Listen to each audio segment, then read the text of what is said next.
Olá, caros amigos do Instituto Newton Sebraga, sexta-feira, dia 5 de março, e hoje nós vamos trazer um convidado especial. Ele entendeu um pouco de um filão novo aqui que o Brasil pode estar cada vez mais necessitado, tirando a piadinha, o trocadilho infame, mas o mercado de condicionadores e ar-condicionado, o reparo em si, está aquecendo. Então nós vamos discutir um pouco. Talvez seja um futuro mercado para você que está nos assistindo aqui, que sabe mexer ou que pretende mexer em reparação de placas ou trabalhar com eletrônica voltado para essa área, né? Então, eu vou conversar aqui, eu gostaria de dar as boas-vindas ao querido Vanderlab, que está aqui com a gente, Danilo Silva, seja bem-vindo, professor Alexandre, que está aqui com a gente também, e eu vou chamar aqui a nossa mesa, Newton Sebraga. Boa tarde, Newton, tudo bom? Boa tarde a todos, aqui estamos novamente para falar de um tema atual da tecnologia eletrônica. E hoje o nosso tema é o sistema de ar-condicionado.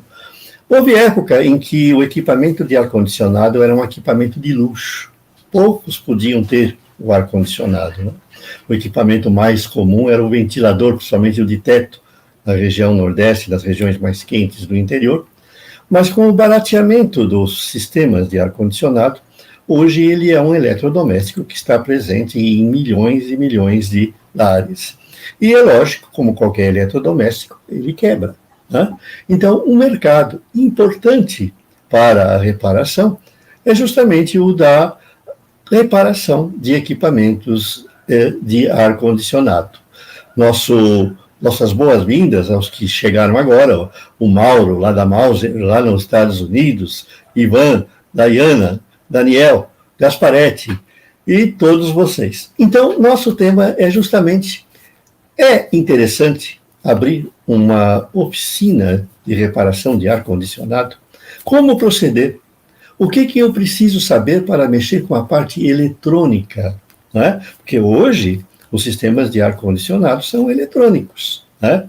Antigamente, nas primeiras gerações que nós temos aqui, os equipamentos eram motores AC, que simplesmente tinham lá um termostato que ligava e desligava, certo? Era uma maquininha tipo on-off, né?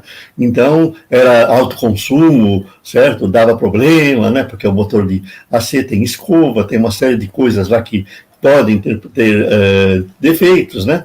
E hoje os equipamentos de ar-condicionado têm uma tecnologia avançadíssima, né? Como o inverter, né? A tecnologia inverter, que nós vamos falar um pouco depois aqui, né?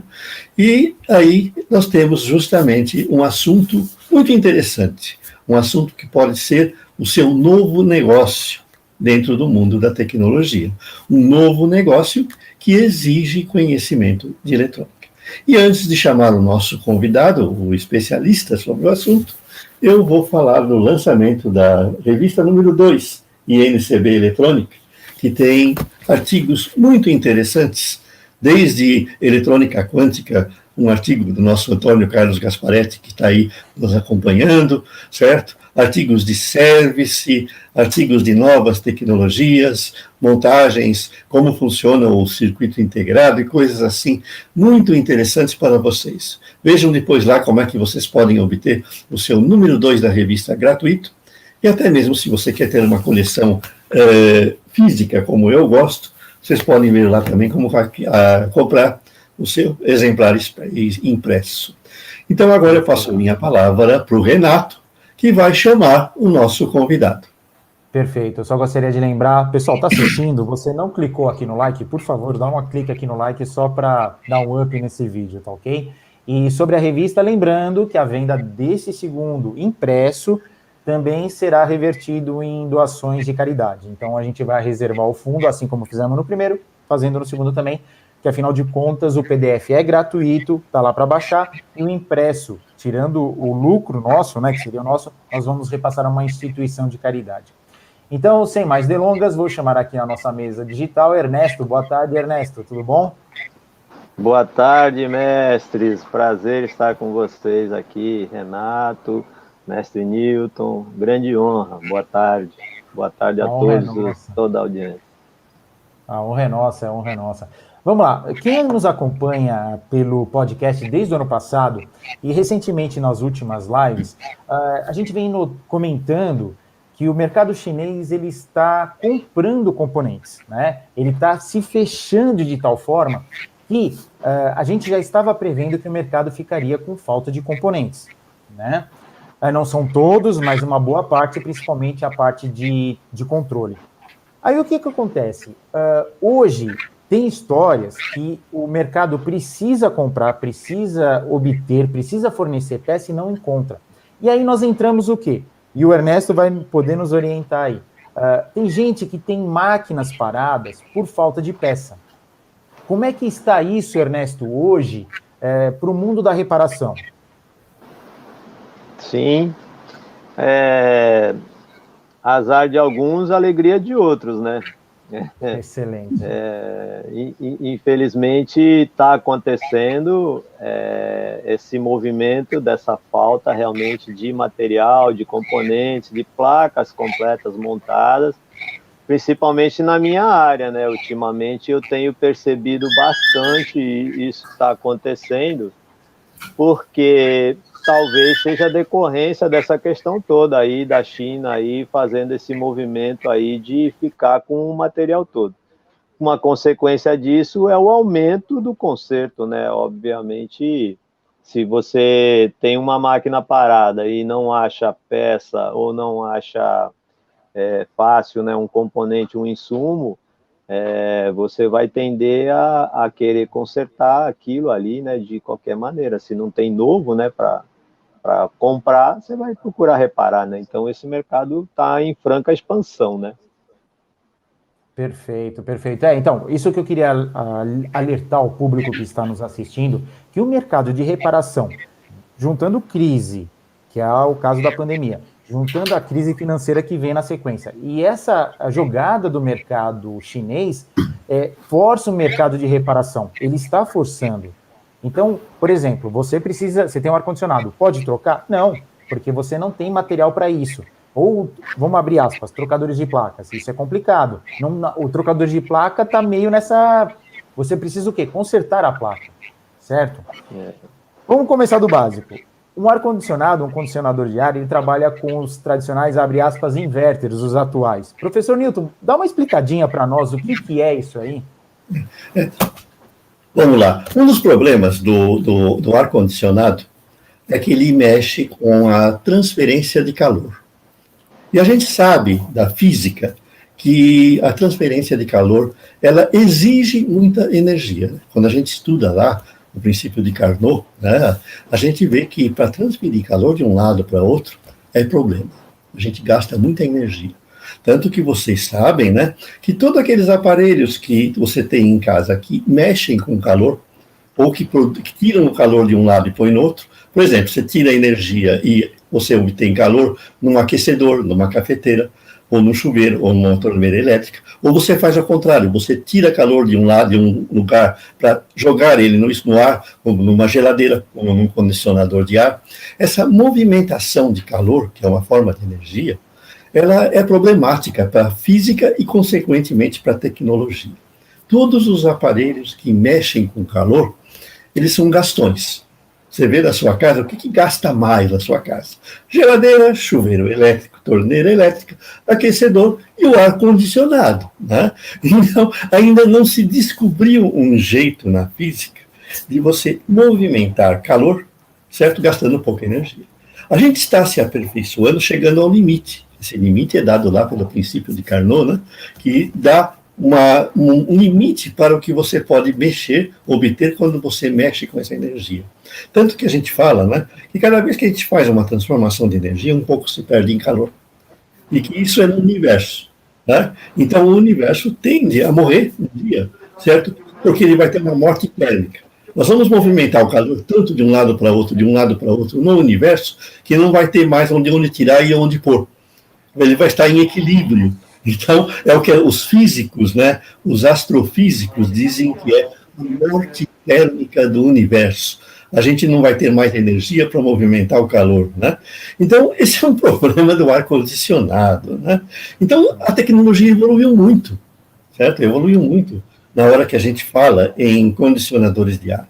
Então, o próprio Ernesto estava conversando comigo antes, né, que os primeiros condicionadores que existiam eram os motores AC, né, e eles operavam no princípio liga, desliga, desliga. Então, isso aí é um processo que gasta energia, porque quando ele desliga e você liga novamente, você tem que tirar o motor da inércia, e aí ganha gasto de energia. Né? E olha o incômodo, né? Se vocês que já estiveram, por exemplo, no quarto de hotel antigo, e tinha lá aquele condicionador de ar antigo, que fica a noite inteira estralando, ligando e desligando, né? Que é um equipamento antigo. E aí a tecnologia foi evoluindo, no sentido de você obter a mesma transferência de calor no ambiente, o equilíbrio térmico naquela temperatura que você deseja, gastando o mínimo de energia. E hoje a tecnologia é a do inverter. E ela é possível por dois motivos. Primeiro, pela evolução dos motores. E segundo, pela evolução dos microcontroladores.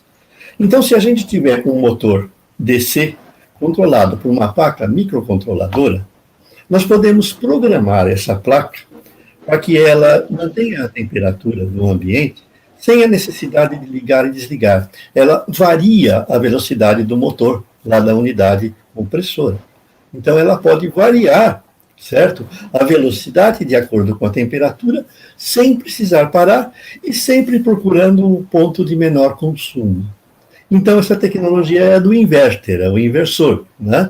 Que você tem, porque é possível pela presença dos microcontroladores e pela presença dos motores sem escovas. Para quem quiser aprender mais, tem lá um artigo no site, né, Renato, que fala tudo sobre o funcionamento e os tipos de motores que existem. Lá você vai aprender como é que funciona um motor com escova, um motor sem escova, um motor de passo e todos os tipos de motores que existem. Com especial atenção justamente para esses motores, né?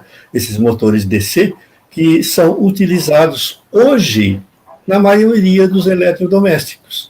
Certo? A maioria dos eletrodomésticos usam esses motores. Por quê? Você obtém maior rendimento, você obtém menor consumo e o motor faz melhor aquilo que você deseja. Que a finalidade do motor é justamente transmitir força mecânica para que, no caso de um compressor, de um condicionador de ar, faça a transferência do calor para fora de um ambiente. Ele transfere o calor para fora do ambiente. O nosso amigo Ernesto. Eu vou lhe fazer uma pergunta. Peraí. Deixa eu abrir uma aspas. Quando ele me pergunta por que você numera Mac, Art no final? Já aproveita e responde para o pessoal que faz essa pergunta, Newton. Vamos lá. Eu tenho essa numeração nos artigos no site para meu controle, porque teve uma época que eu dividia por assunto. Então, nós temos hoje à disposição mais de 20 mil artigos, e tem uma quantidade ainda muito grande para entrar no site. Então, para que eu tivesse uma facilidade de organização, eu passei a adotar códigos. Então, eu tenho CIR para circuitos de informações. Eu tenho MEC para circuitos que são relativos à mecatrônica. Eu tenho ART, que são artigos gerais. Então, eu adotei essa codificação para me facilitar. INS, a instrumentação. Apesar que hoje em dia eu tenho artigos que às vezes eu termino de escrever e agora que código eu dou? Eu falei de motores e eu falei de controladores e eu falei de semicondutores. Vai entrar em ART, vai entrar em MEC ou vai entrar em onde, né? Então, vocês não se espantem, né? Que essa numeração é apenas um controle nosso aqui do site. Então, para os colaboradores. Porque os professores podem usar essa sigla para falar para os alunos, entra no site do Newton, digita MEC 149, que você acha o artigo fácil. É mais para isso mesmo, ajuda bastante. É mais para isso, né? É mais para isso, porque tendo uma numeração, é mais fácil para os outros acharem, né? Ernesto, o que de eletrônica é preciso saber para consertar um aparelho de ar-condicionado? Certo? Como você começou? O que você estudou para chegar hoje nessa posição de grande especialista em ar-condicionado? Opa, obrigado pela pergunta, mestre. Assim, Em qualquer aparelho eletrônico é a necessidade da eletrônica toda, né? Do básico até o mais avançado, né? Com certeza, assim é a minha visão, né? Eu vejo a eletrônica como uma grande árvore, né? E desse tronco derivando os galhos aí das especializações. Então, a eletrônica básica toda é necessária, né? E para chegar na eletrônica da refrigeração, especificamente nessas placas inverter, que é o que eu faço hoje sou mais especializado na área residencial, nos splits de pequena potência, aí 9.000 BTUs, 12.000 BTUs, 18, até a faixa de em torno de 50.000, 60.000 BTUs, a gente ainda trabalha com algumas coisas. Para chegar nessa eletrônica, o sujeito, qualquer um que queira, tem que ter toda a eletrônica normal, né? E trabalhando, se especializando com refrigeração, e aí você tem que se especializar nos circuitos, né? Que estão ali embarcados ali naquela placa. Perfeito. Newton, pode falar. Para que você tenha o instrumental apropriado na sua oficina para mexer com a parte eletrônica, você não precisa ter um instrumental avançado, vamos dizer. Você me falava que você trabalha, na maior parte dos casos, com um multímetro, né? Então, é importante que as pessoas saibam usar o multímetro, não é isso? Sem dúvida nenhuma, é de fundamental importância, tanto no que eu faço, principalmente, né, que a gente tem que ter os multímetros aí, o digital, o analógico, né, que quem já é da eletrônica conhece bem, né, se puder ter osciloscópio e tal. Mas também para os que estão em campo, para os instaladores, os técnicos, os mecânicos de refrigeração, que estão na área, ter um multímetro bom, razoável, de qualidade razoável e saber utilizar, adianta o serviço, né, adianta a identificação de defeitos e muitas vezes até a solução no próprio local, sem a necessidade de retirada, de remover para trazer eventualmente para a oficina. Muitas vezes o sujeito consegue com o multímetro identificar lá tranquilamente, desde que saiba utilizar, né? Tá, Ernesto, eu gostaria de fazer uma pergunta. Você contou para mim que o seu público-alvo, ou o público que você atende, na maioria das vezes são os instaladores. Então, ou seja, não é você que vai instalar. Eles te dão as placas e falam assim, Ernesto, tem chance? Essa acho que é a pergunta que eles mais fazem para você. Em que momento da vida que você não consertava placas de ar-condicionado? Você mexia com televisores, você fazia todo o mercado. Em que momento da sua vida você olhou para uma placa de um condicionador de ar e falou, aqui tem um filão? Como é que isso aconteceu? Eu, alguns anos atrás, cerca de uns 5 anos atrás, ou por aí, nessa faixa, eu trabalhava nessa linha de televisão e tal, como todo mundo trabalha, né? Até desde forno de micro-ondas a tudo mais. E aí a gente consertava também os controle remoto dos ar-condicionados também. Então tinha já um pessoal que já era da refrigeração e que me levava muito controle remoto lá. E eu solucionava porque os controles remotos, por exemplo, Fujitsu, na época eram caros pra caramba e nem existia para achar, ia lá e a gente conseguia recuperar e tinha esse pessoalzinho que conhecia a gente lá. E um belo dia, um dos instaladores se enroscou, teve um problema meio complicado numa máquina da Fujitsu, uma multi de 4, onde é uma condensadora alimentando 4 evaporadoras, e aí na condensadora tem uma placa grande para controlar isso tudo, e essa placa estragou. E aí, imediatamente, qual foi a primeira solução? Bom, comprar uma nova, né? E aí foi solicitada para a Fujitsu a placa nova e veio. Você imagina que não era uma coisa barata comprar uma placa dessa, não, uma máquina dessa.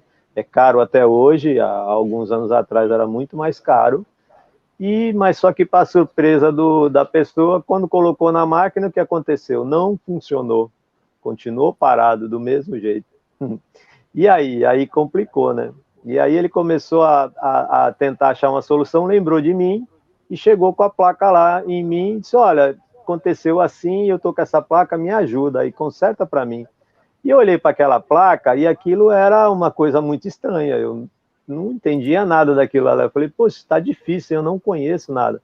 Falei, eu tenho tempo? Falei, não, tem, se vira aí. Eu falei, então tá, então eu vou pesquisar e vou tentar descobrir. E passei mês lá pesquisando, tentando achar, aí a gente já tinha a internet, a gente tentava procurar, só que naquela época não existia nada na internet, não tinha lugar nenhum sobre isso, informações, né?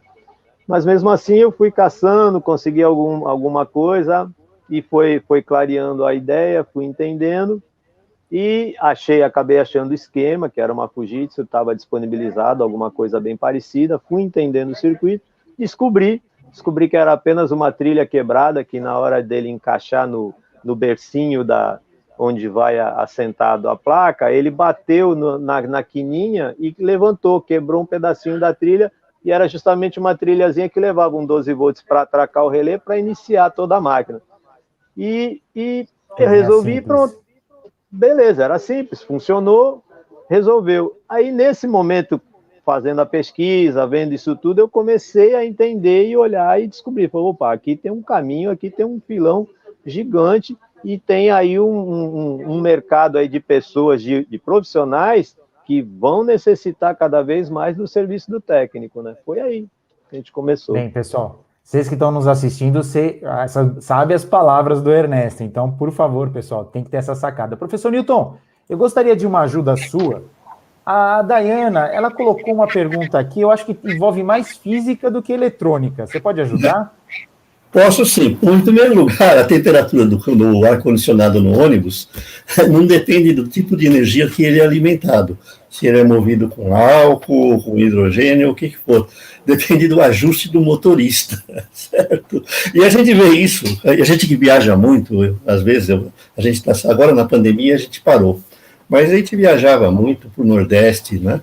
E viajava também para outros países, agora nós estamos parados.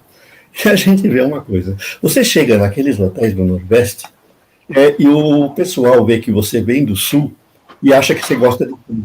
E põe o ar-condicionado no último, você fica congelado.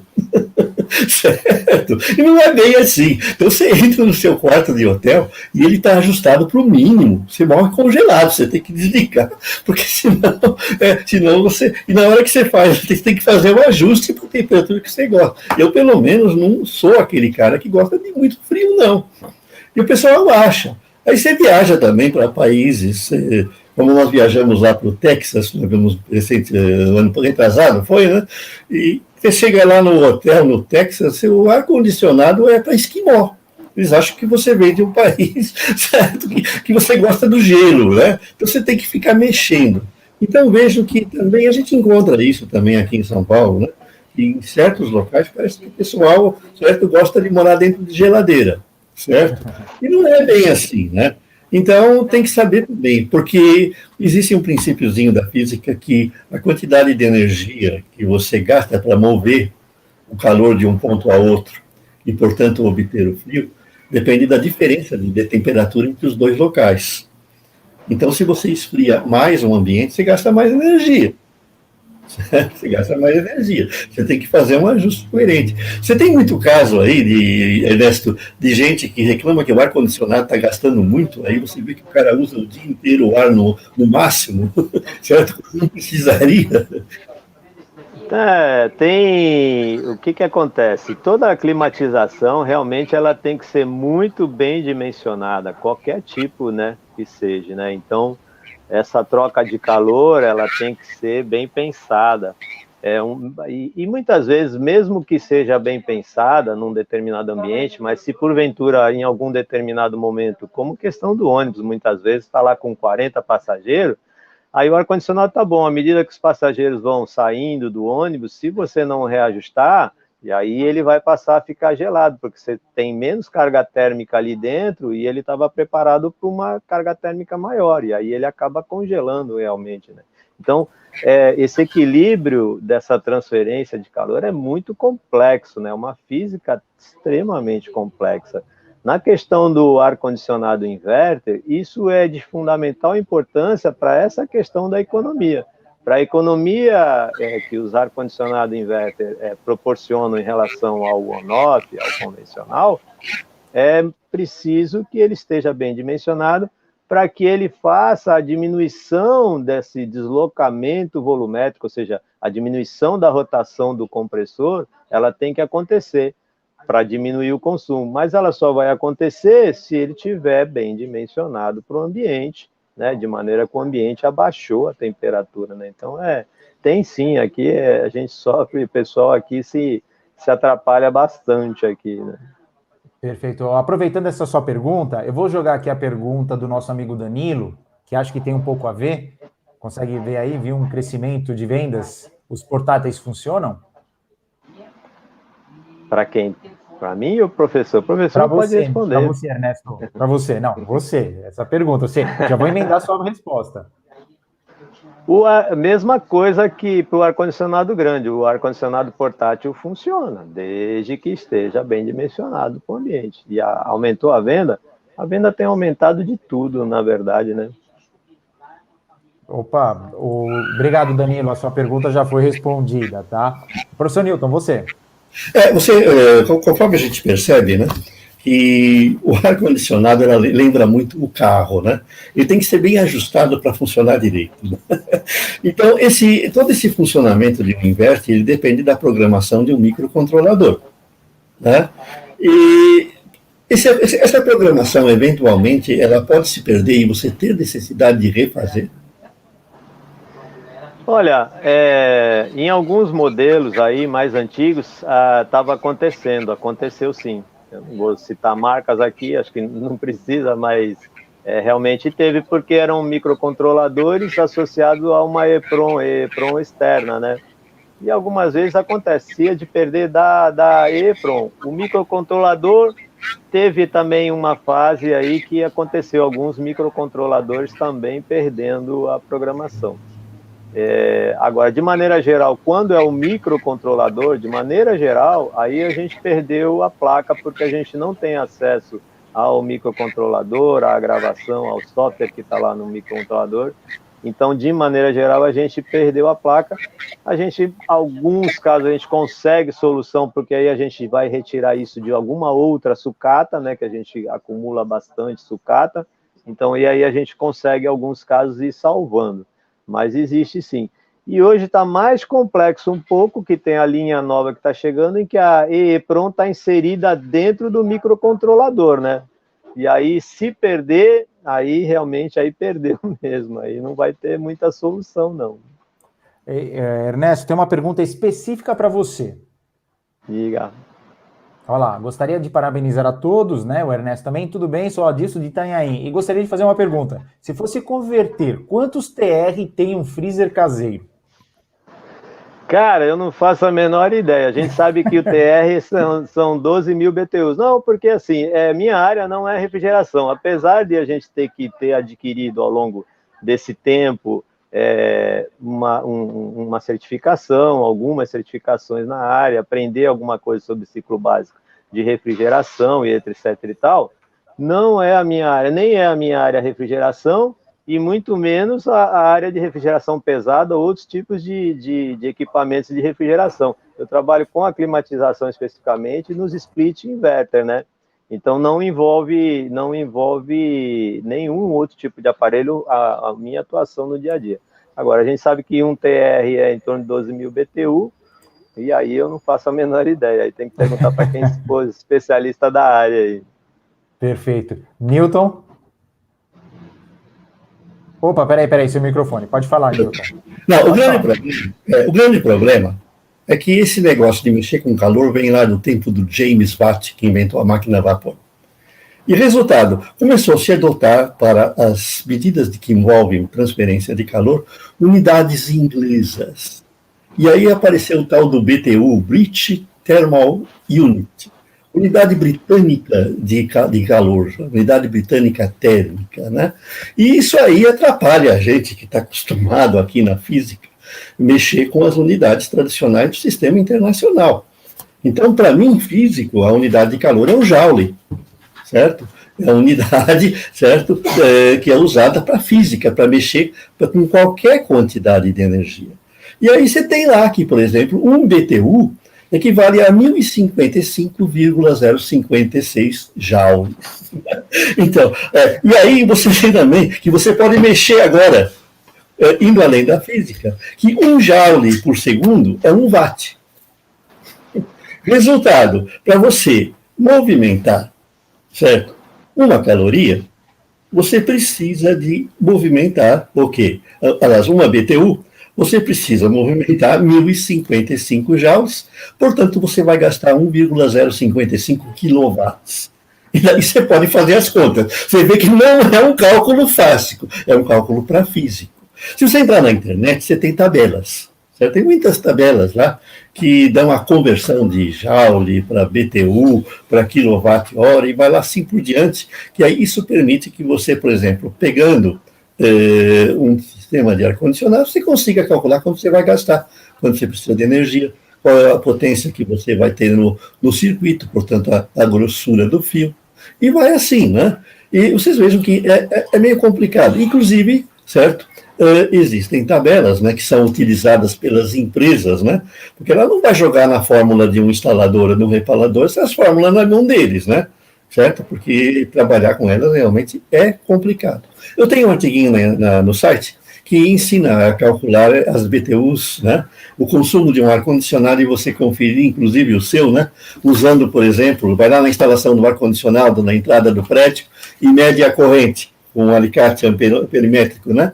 E aí você consegue calcular exatamente quanto que o seu ar-condicionado está gastando naquele instante e quantas calorias ou BTUs ele está movimentando, né? É coisa para quem gosta isso aí, né? Mas aprende-se muito, né? Trabalho didático, olha aí, professores nos cursos técnicos, mandem os seus alunos calcular o consumo de um sistema de ar-condicionado, na prática, né? Mas vocês vejam que isso aí é interessante, e conforme eu falei, os fabricantes, né? O Ernesto sabe muito bem disso, eles têm tabelas, e eles têm a recomendação de quantos BTUs você precisa para um determinado volume de ambiente. E lá você pode dimensionar o seu ar-condicionado, sabendo quanto vai gastar, né? Então, também vocês devem estar atentos, né? Com o selinho verde, né, o Ernesto, que tem alguns aí, né? Então, explica para a gente um pouco lá do selinho de consumo, né, que você deve ter notado que tem variado muito, né? Inclusive a classificação mudou, né? Não sei se foi do ano passado para cá, né? A gente tinha A, B, C e D, né? E agora só classifica o A e o B só, né?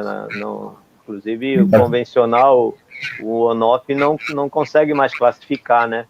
E até alguns inverter aí sofreram algumas modificações lá para a eficiência também melhorar, né? O COP lá, que é o coeficiente de eficiência dele, também sofreram algumas modificações para poder se enquadrar, porque existem as agências, né, nacionais e internacionais sempre mudando, né, as qualificações de consumo. A necessidade de diminuição do consumo elétrico no mundo é gigantesca, né? Então, isso é um movimento mundial, né?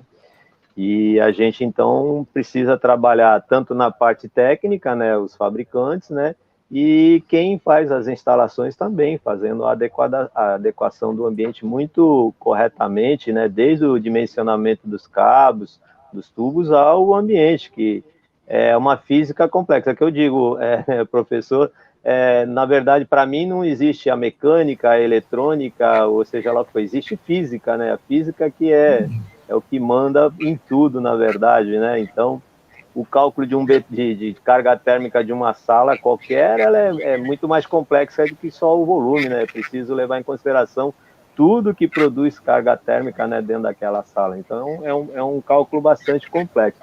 E quanto mais preciso for, evidentemente, maior será a eficiência do seu sistema, implicando numa economia, né, de consumo, né? Então, é necessário bastante conhecimento, sim, para estar trabalhando com eficiência.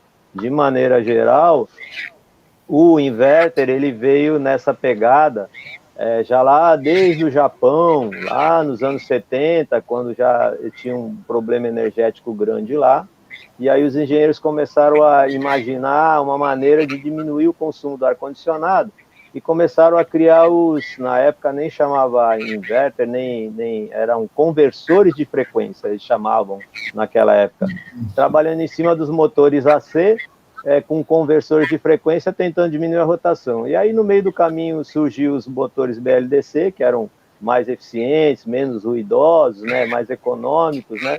E aí foi se melhorando, aí foi virando, criando-se um inversor de frequência, e ao mesmo tempo a evolução do motocompressor BLDC foi ganhando um espaço junto com com a parte eletrônica, e até surgir esse formato de inverter que a gente conhece hoje, específico para a placa do ar-condicionado, pro compressor, né? Porque primeiro nasceu o compressor BLDC, e aí depois foi criada a placa, né, específica para ele. Como o mestre disse, é criado um software, um programa para poder fazer funcionar com eficiência esse motocompressor BLDC aí, né?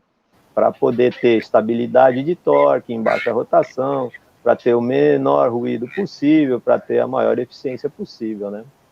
Perfeito. Ernesto, eu já vou jogar um jogo de bola aqui, só de umas perguntas rápidas. O mau dimensionamento, ou seja, trabalhar direto a máquina, causa um problema precoce para a máquina, ou seja, o desgaste é maior, sim ou não? Sim, quando você tiver um sapato que você usa mais, com certeza vai desgastar mais rápido. Surtos de energia. Surto de energia, com certeza também, apesar de ter bastante proteção, é super bem trabalhado a maioria das máquinas, mas com certeza é uma placa eletrônica, né? Como qualquer uma vai sofrer algum problema em algum momento. Perfeito. Newton? Vamos lá, então, porque é bom a gente esclarecer que você vê que em todas as áreas de atividade existem termos técnicos apropriados, né? E o Ernesto tem falado no BLDC. BLDC é brushless, certo? Sem escova, DC, direct current. Então, é motor de corrente contínua sem escova. Então, isso significa BLDC.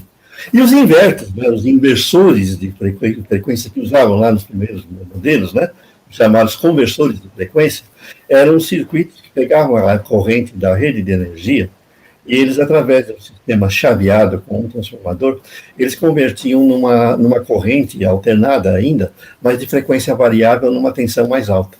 Então, era possível ter um controle bastante eficiente da rotação do motor através desse sistema, né?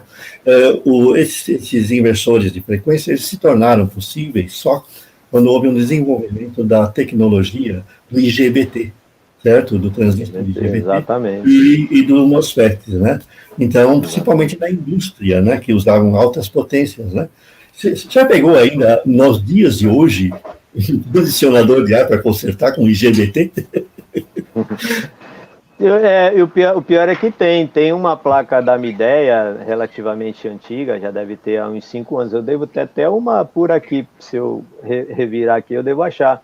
Em vez de ter o módulo IGBT, ou o módulo IPM, ela usa lá os 6 transistores lá diretamente, lá tá os 6 transistores lá presos no dissipador lá. E tem outras placas da Hitachi, por exemplo, ela usa um motor BLDC, mas esse motor ele não está com a parte eletrônica dentro, a parte eletrônica está na placa. E estão lá os 6 transistores GBT lá de pezinho, lá 3 e 3 alinhados lá, você vê claramente o circuito, é muito bacana. Ô Ernesto, uma pergunta. Como é que você faz hoje para obter os componentes que eventualmente você acha queimado e não existem mais? Ou se existem, eles não têm no Brasil. Você usa alguma empresa de fora para trazer? Basicamente, uma boa parte a gente usa a sucata, né? A sucata é o melhor fornecedor de material que a gente pode ter. Eu prefiro um componente original tirado de uma sucata, né? Um componente usado original, a um componente novo, paralelo, falsificado, Deus sabe de onde é que está vindo. Mas sim, a gente usa a AliExpress para importar muita coisa da China, né? Alguma coisa da Mauser, né? E às vezes não tem jeito, a gente tem que pagar o preço, né? Porque fica um pouco salgado. Mas é assim, é o de comum aí, né? E também a gente usa aí alguns que já estão agora, já tem alguma galera se especializando comprando componente já lá em quantidade, e aí a gente pega por aqui mesmo, paga um pouco mais caro, mas aí tem a vantagem de ser mais rápido também, né? Então já está tendo alguma galera especializada nessa área do inverter, já com venda do componente. Isso é uma ideia interessante, né? Que seriam, vamos dizer, os distribuidores intermediários setorizados, né? Aqueles que já sabem quais são os componentes mais comuns numa determinada área de serviço e já fazem uma importação em quantidade e assim obtêm preços melhores e distribui para os reparadores. Isso é uma coisa interessante a se pensar, né? A distribuição setorizada, né? De componentes que são necessários no mercado específico. Por exemplo, de ar-condicionados, automotivo, por exemplo. E nós temos aí diversas áreas que poderiam ser exploradas, né? Eu acho que é uma coisa muito interessante para se pensar aí, certo? De uma maneira mais intensa, né? Uma pergunta para você, Ernesto. Tudo na tecnologia tende a evoluir, e é lógico que no ar-condicionado também, certo? É a mesma coisa que o carro, né? A mesma coisa que os aparelhos eletrônicos de uso comum, né? Hoje, o ar-condicionado tem uma boa parte mecânica, né, e pneumática, né, que trabalha com a transferência de fluidos, né? E o ar-condicionado de estado sólido, usando, por exemplo, o dispositivo de efeito Peltier, já tem alguma coisa no comércio e você já mexeu com isso? Há algum tempo atrás, a gente, quando iniciou, né, com o Peltier, a gente pegava as geladeirinhas, tem algumas geladeirinhas, algumas, como chama, adegas de vinho que utilizam, tem os bebedouros que utilizam bastante, né, Peltier, tem algumas coisas assim, mas a eficiência ela é bem baixa, né, bem pequena, né. Existe até para vender alguns aí para carro, que você pendura na janela lá e ele liga uns ventiladorzinhos, uns cooler, né? E tem lá uma Peltier lá também para você pendurar no vidro lá para ajudar. Tem algumas coisas assim. Eu acho que devido à falta de eficiência, eu acho que num nível maior assim, eu acho que ainda demora, né? Para ser climatização mesmo de ambiente, eu acho que ainda tem que evoluir, acredito eu. Ernesto, uma pergunta que eu gostaria de fazer, pessoal, e aí vai emendar com a pergunta do Estênio. Os fabricantes não te dão apoio no sentido de fornecimento de peça de reposição? E eu vou emendar com a minha pergunta. Como leitor de datasheet que eu sou, os fabricantes não fornecem um esquema da placa? Não, absolutamente. Na questão do reparo eletrônico, propriamente da placa, nada, zero, negativo. Não querem nem ouvir falar, aterroriza. Nós trabalhamos na contramão da história. Eles adoram vender placa. A placa, sim, alguns têm algumas coisas, no momento está começando a ficar difícil, está sumindo, pouca coisa. Esquema não, datasheet nem pensar, nada disso. Eles abominam qualquer coisa no sentido de consertar a placa. Eles fazem, não é que fazem para dificultar, mas é que eles não dão a mínima para o reparador, que não é o caso. E você faz tudo na raça. Não, de maneira nenhuma. É tudo na raça. A gente tem que descobrir, tem que garimpar, tem que trabalhar dentro daquilo que a gente sabe, trabalhar pesquisando na internet. Graças a Deus a gente consegue, porque existe internet, né? E aí a gente consegue garimpar algumas coisas aí, mas é tudo assim, tudo na unha. Faz parte do técnico reparador do dia a dia. Newton, seu microfone só está desmutado, tá ok? Outra coisa, Ernesto, só um comentário. Na live passada, nós conversando com o José Nário, eu descobri que tinha vários técnicos de reparação que achavam rato, formiga, barata, brinquedo dentro dos aparelhos. Você está numa localização que é o litoral de São Paulo. Qual é o principal bicho que você acha aí dentro? Ou quais os principais defeitos? Bicho aqui é bem difícil, é bem raro. Eu já peguei assim largatixa, né? Tem alguns aqui, já aconteceu. E já chegou a ter alguma sapinho, uma ranzinha, uma pererecazinha. Já tive alguns casos aqui.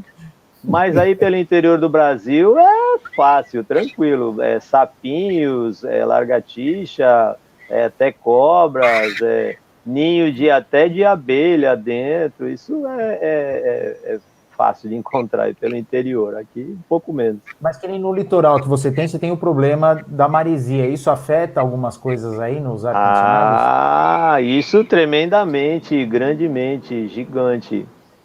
A gente tem uma região, se não for a primeira, é a segunda pior do Brasil, né? Em termos de corrosão, de oxidação, de maresia, de zinabre. Aqui, esse é o maior defeito que a gente conserta aqui. O que mais queima, o que mais estraga a placa são as maresias, as oxidações.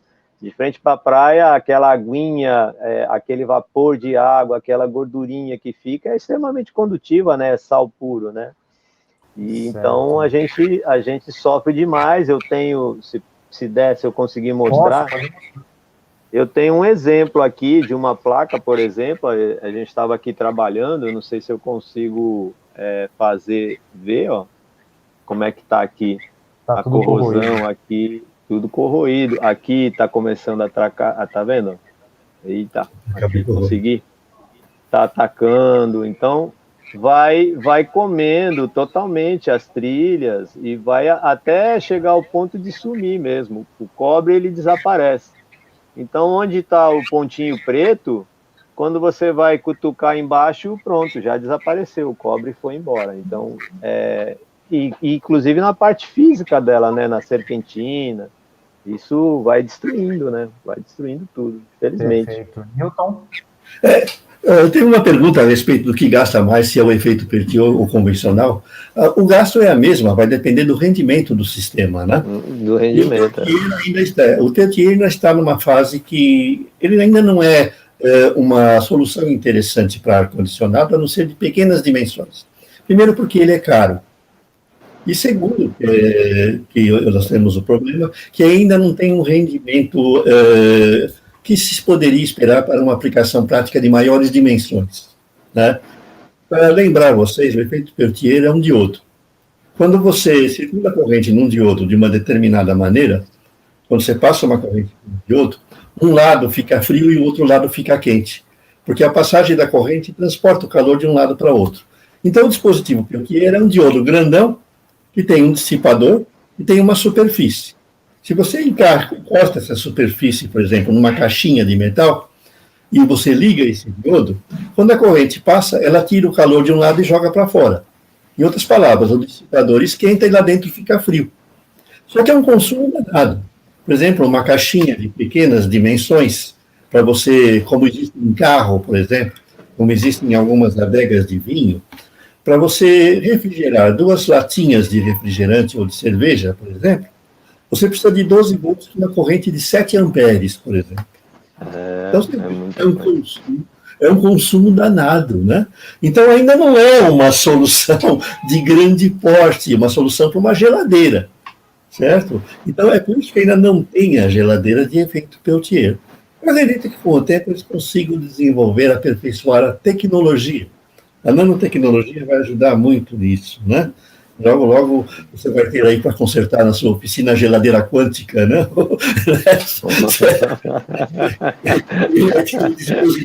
um dispositivo de efeito Peltier quântico, né? Que vai transportar o calor de um lado para outro, né? Mas isso ainda está longe, né? Está longe. A gente vai chegar. Se vocês querem saber mais sobre o dispositivo efeito Peltier, também vou dizendo que lá no site tem um artigo completo que ensina até, inclusive, montar uma geladeirinha. Certo? Agora, é difícil ainda encontrar para compra um dispositivo desse. Eu tenho aqui em casa eu até fiz um experimento muito interessante, em que eu entreguei calor para o gelo, que é o processo contrário, que é você derreter o gelo. Então, em vez de formar o gelo entregando calor para ele, eu tirei o calor. E eu movimentei um motorzinho com isso, né? Então tem lá um artigo que ensina como como obter energia a partir do gelo, certo? Que é uma brincadeira física, né? Mas que pode ser real, talvez no futuro até tenha aproveitamento, né? Mas é isso. O professor Ernesto, mais uma pergunta aí para você. Consegue ler? Os componentes para as placas são mais fáceis de achar nas lojas, aí onde você trabalha, ou geralmente vai na base da sucata ou das placas identificadas? São assim, a gente tem lojas de componentes. Lojas de componentes aqui na região geralmente são componentes de uso geral, né, que a gente chama, né? Então, resistores, capacitores, alguma coisa assim, alguns transistores, a gente sempre acha. Nas placas de inverter, existem bastante semicondutores bastante específicos para ela, e aí dependendo do caso, pode ser alguma sucata, mas a maioria é comprando mesmo pela internet, fazendo importação, ou comprando de alguns distribuidores aí que já são especializados aí na área que tem para fornecer. Perfeito, obrigado. Newton, a pergunta agora foi para o espaço. O Miguel está fazendo uma pergunta aqui sobre o tubo de vórtice ou Rankin Wheels, é assim que fala? Isso é uma tecnologia que ela é bastante semelhante ao chamado tubo de Bernoulli, que é usado com a movimentação da água. Quando você tem movimento de qualquer tipo de energia, você tem, consequentemente, a variação de uma outra grandeza. Por exemplo, no Bernoulli, quando você move um fluido através da água, você pode observar variação de pressão.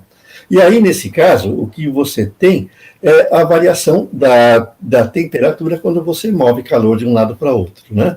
Isso aí, na realidade, é usado pelo ar-condicionado, porque quando você está movimentando o calor dentro de um quarto, ele vai ter que ser movido lá para fora. Então, você tem a movimentação através de um duto, certo? Então, esse duto é que faz essa transferência. E é esse princípio, exatamente, né? E só que aqui, da maneira como o nosso leitor Miguel perguntou, né? Ele foi tratado de uma maneira mais específica, o fenômeno. Se você analisar o fenômeno que ocorre no funcionamento do ar-condicionado, ele é, certo? Exatamente o do tubo de vórtice. Você pode ver, certo? Perfeito. Perfeito. Agora, estamos chegando no final, eu vou falar, Ernesto, se alguém instala ar-condicionado e tem problema com placas, pode entrar em contato contigo? Pode, tranquilamente, sem problema nenhum. Tem aí o e-mail, qualquer lugar. Tem as redes sociais, nas redes sociais você encontra até meus telefones aqui, tudo, sem problema. Você tem o canal no YouTube também, Decol Eletrônica? Decol Eletrônica no canal do YouTube. Não, ainda não. A gente tem um vídeo lá de um curso recentemente que a gente fez aqui, de uma loja aqui, parceria com um colega, que ele pediu para a gente encarecidamente, a gente foi lá e fez lá alguma coisa lá. E tem vários vídeos lá ajudando, né, dando algumas dicas para os instrutores dos instaladores, do ponto de vista dos instaladores. Quando eu estou com a placa na bancada, eu vou lá dando algumas orientações para minimizar os erros e tal. Então, eu não falo muito sobre a parte eletrônica em si, mas do ponto de vista de instaladores, para tentar ajudar, né? Perfeito. Se tiver alguém aqui assistindo e faça o mesmo serviço que o Ernesto faz, anota o contato, porque de repente você precisa de uma placa ou de uma ajuda, o Ernesto pode aí estar negociando com vocês, independente do lugar da América Latina, porque o Jesus está nos assistindo aqui direto do México também, né? Palavras finais, estamos indo, Newton, por favor. Não esquecendo que o Mauro também está assistindo lá do Texas, né? O Mauro está lá do Texas. Então, também nós estamos gente de longe aqui, né? E vamos lá. De Portugal também, Venezuela. Temos de Portugal, temos de outros lugares também, né? Então, estamos chegando no final aqui do nosso tempo, né? E eu convido vocês já para assistir a nossa próxima live, para que vocês assinem, certo? Se inscrevam no nosso canal, né? Para poder ter notícias dos novos vídeos, todas as nossas produções, né? Que são sempre interessantes, porque nós aproveitamos essas lives aqui, né? E para obter temas que possam ser de interesse para nossos vídeos, né? Nós até agradecemos o Miguel, né? Que seria uma boa a gente falar um pouco do tubo de vórtice, né? Falar um pouquinho de física, né? Porque, veja, a movimentação de calor não é coisa exclusiva do ar-condicionado. Ela também existe na geladeira, ela existe nos freezers, né? No automóvel. Então, existem aí muitos lugares em que é interessante a gente saber mexer com calor. Eu estou preparando um vídeo muito interessante, que vocês sabem calcular quantas calorias, ou quantos joules, ou quantos watts-hora vocês precisam para derreter 100 gramas de gelo a menos 5 graus centígrados e obter água a 10 graus centígrados? Não estou brincando, não. Isso aí é um problema de vestibular. É um problema que você vai encontrar no vestibular da FUVEST, né? E não é um problema que é só do vestibular da FUVEST. Pode ser um problema do dia a dia, certo? Pode ser um problema e, eventualmente, você, como profissional da eletrônica, pode precisar resolver um dia. E eu vou ensinar como é que se faz essa resolução. É lógico que as formulinhas da física do segundo grau lá, né? Da termologia, né? Que é as partes da física que estudam o calor. Até a próxima, pessoal. Espero que vocês continuem nos acompanhando. Ernesto, eu gostaria de agradecer a sua presença e gostaria de deixar as palavras finais contigo. Obrigado, gente. Obrigado, mestre Newton, por essa oportunidade. Renato Paiotti, obrigado de coração. E eu queria terminar dizendo assim, que o mundo da refrigeração, ele é gigante, muito grande, infinito, tem frio em tudo quanto é lugar, a gente nem se apercebe que você está no supermercado, tem 1 milhão de coisas de refrigeração, você está numa padaria, você está num hospital, você está numa clínica, você está num avião, você está no iate, seja onde você estiver, tem refrigeração. Então tem oportunidade de trabalho, tem conhecimento, tem muita coisa ali. Então, um profissional da refrigeração gabaritado, capacitado aqui no Brasil, ele pode trabalhar em qualquer lugar do mundo, porque é exatamente a mesma coisa, não muda nada. Então, a refrigeração é um mundo maravilhoso. E especificamente na questão da eletrônica, do reparo de placas, está havendo uma lacuna gigantesca no mercado, porque a refrigeração está crescendo cada vez mais, até na questão residencial, até pelo barateamento, né? Não é mais um equipamento caro, né? Ele é de fácil acesso a quase todas as camadas da população hoje em dia, então a venda disso é enorme. E todos os equipamentos hoje saem da fábrica são inverter, né? Então isso vai criar um campo de trabalho gigante. Então, quem quiser entrar nessa área, faz um bom negócio. E muito obrigado pela oportunidade, viu? Eu que agradeço. Fica aí a dica do Ernesto. Qualquer coisa é só entrar em contato com o Ernesto aqui, decoleletronica@gmail. Pessoal, agradeço muito a atenção de vocês. Convido vocês para a próxima semana. Estamos conversando com o Vitor Rambo para estar aqui na próxima sexta-feira, né, Newton? Isso aí. Dê tudo certo. E semana que vem estaremos aqui 4 horas da tarde. Um abraço a todos e obrigado novamente.